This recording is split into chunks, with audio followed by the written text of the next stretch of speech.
தமிழகத்தில் இன்று 6 மாவட்டங்களில் கனமழை பெய்ய வாய்ப்பிருப்பதாக வானிலை ஆய்வு மையம் தெரிவித்திருக்கிறது. விழுப்புரம், செங்கல்பட்டு, திருவண்ணாமலை, திருப்பத்தூர், கிருஷ்ணகிரி ஆகிய 6 மாவட்டங்களில் கனமழை பெய்ய வாய்ப்பிருப்பதாக தகவல் வெளியாகியிருக்கிறது. அது குறித்தான அண்மை செய்தியை பார்த்து வருகிறோம்.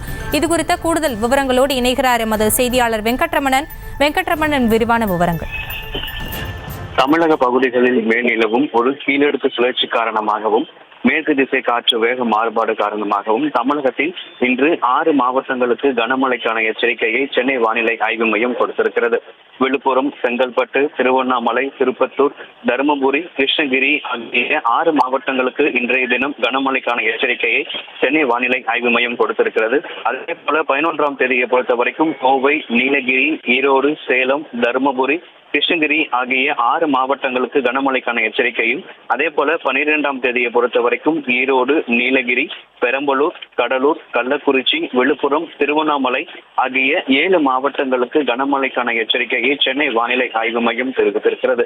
இந்த தமிழக கடலோர பகுதிகள் நிலவக்கூடிய அந்த கீழடுக்கு சுழற்சி காரணமாகவும் மேற்கு திசை காற்று வேக மாறுபாடு காரணமாகவும் தமிழகத்தில் அடுத்து வரக்கூடிய 7 நாட்களுக்கு மிதமான மழைக்கு வாய்ப்பு இருப்பதாகவும் 3 நாட்களுக்கு கனமழைக்கான வாய்ப்பு இருப்பதாகவும் சென்னை வானிலை ஆய்வு மையம் தெரிவித்திருக்கிறது.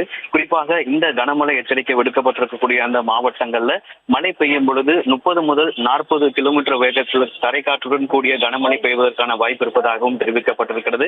சென்னையை பொறுத்த வரைக்கும் அடுத்த 48 மணி நேரத்தில் வானம் மேகமூட்டத்துடன் காணப்படும் எனவும், நகரின் ஒரு சில பகுதிகளில் மாலை மற்றும் இரவு நேரங்களில் இடி மின்னலுடன் கூடிய லேசானது முதல் மிதமான மழைக்கு வாய்ப்பு இருப்பதாகவும் தெரிவிக்கப்பட்டிருக்கிறது. இன்றைய தினத்தை பொறுத்த வரைக்கும் விழுப்புரம், செங்கல்பட்டு, திருவண்ணாமலை, திருப்பத்தூர், தருமபுரி, கிருஷ்ணகிரி ஆகிய 6 மாவட்டங்களுக்கு கனமழைக்கான எச்சரிக்கையை சென்னை வானிலை ஆய்வு மையம் கொடுத்திருக்கிறது. விவரங்களுக்கு நன்றி வெங்கட்ரமணன். செய்திகளை உடனுக்குடனும் துல்லியமாகவும் தெரிந்து கொள்ள சப்ஸ்கிரைப் பண்ணுங்க.